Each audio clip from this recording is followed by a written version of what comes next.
tuna chuan lonely pachuaw poetry char turin kan so mga ani hi mizo poetry society member poimo tak ania atel law ni chuan kan kim love kan ti chi chin kha ania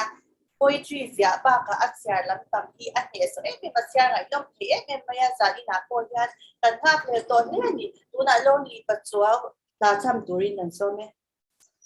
zanina ka poem ram char tur hi min chau tir thin ti ania poetry na mishring nun mun a chan thok zate le nge mishing ina poetry nge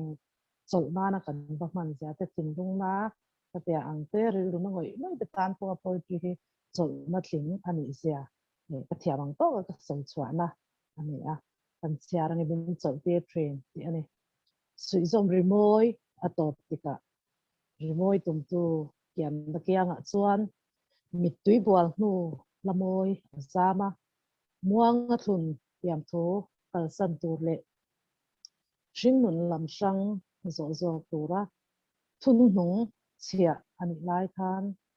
nat na chel tu thin lunga chuan orol chwa lo zai hla athang non chung rila kho har na in thop chuan mur pui yangin mit tui achua lung len na lung tui far chuan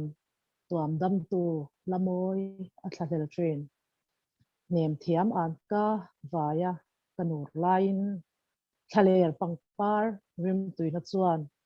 domadoin min dam nona nat na ruama muangin min chau tir train suilung ruala tin kim don za to nu har fung lenga rual rem lo ka soirem tanga zain pachoya rem lo bia thu thamin piang si train thindung vil tu bia thu rang chuan